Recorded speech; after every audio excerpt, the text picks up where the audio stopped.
और उनके जीवन चरित्र के बारे में हम थोड़ा सा देखें कि सरदार वल्लभ भाई पटेल, तो वल्लभ भाई Patel was born 31st October 1875 in Nadia, Gujarat, a successful lawyer.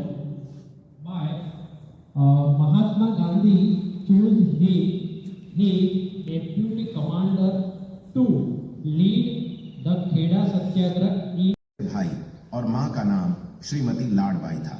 Sardar Vallabh भाई पटेल के पिता गांव में ही खेती किया करते थे और वह लेवा नामक क्षत्रिय जाति के थे।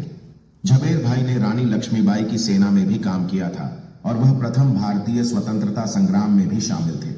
सरदार वल्लभ भाई पटेल की मां एक धार्मिक महिला थी। उन्होंने अपने सभी बच्चों को उच्च शिक्षा प्राप्त करवाई थी। सरदार वल्लभ भाई पटेल कुल 6 भाई बहन थे और सभी आपस में बहुत प्रेम करते थे। सरदार वल्लभ भाई पटेल को पढ़ने लिखने का बहुत शौक था। उन्होंने कई अलग अलग जगहों पर रहकर अपनी पढ़ाई पूरी की। शिक्षा ग्रहण करने के लिए उन्हें बहुत सी मुश्किलों का सामना करना पड़ा। सरदार वल्लभ भाई पटेल की शुरुआती शिक्षा उन्हीं के गांव करमसद के प्राथमिक स्कूल से शुरू हुई थी। वह घर पर रहकर भी खूब पढ़ाई किया करते थे। स्कूल के दिनों से ही सरदार निष्ठा से शपथ लेता हूं कि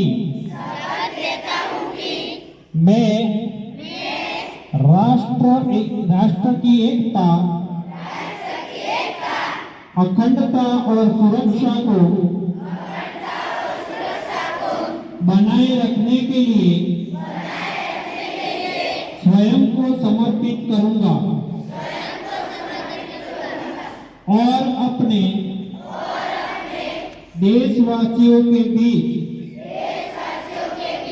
यह संदेश फैलाने का भी भरसक प्रयत्न करूंगा। मैं यह शपथ अपने देश की एकता की भावना से ले रहा हूं, जिसे सरदार वल्लभ भाई पटेल की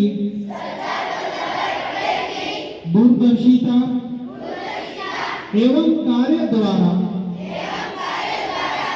संभव बनाया जा सका। मैं अपने देश की आंतरिक सुरक्षा सुनिश्चित करने के लिए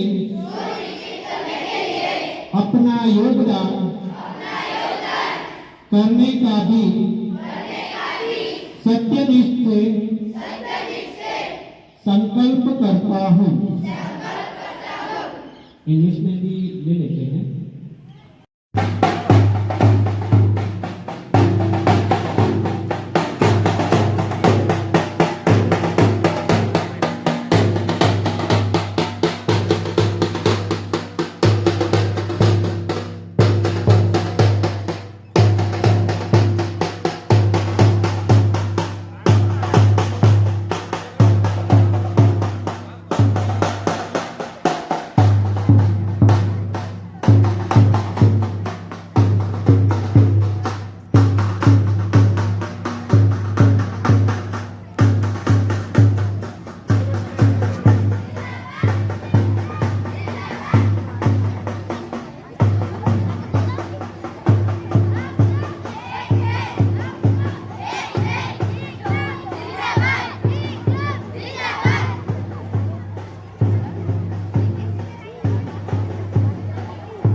देश को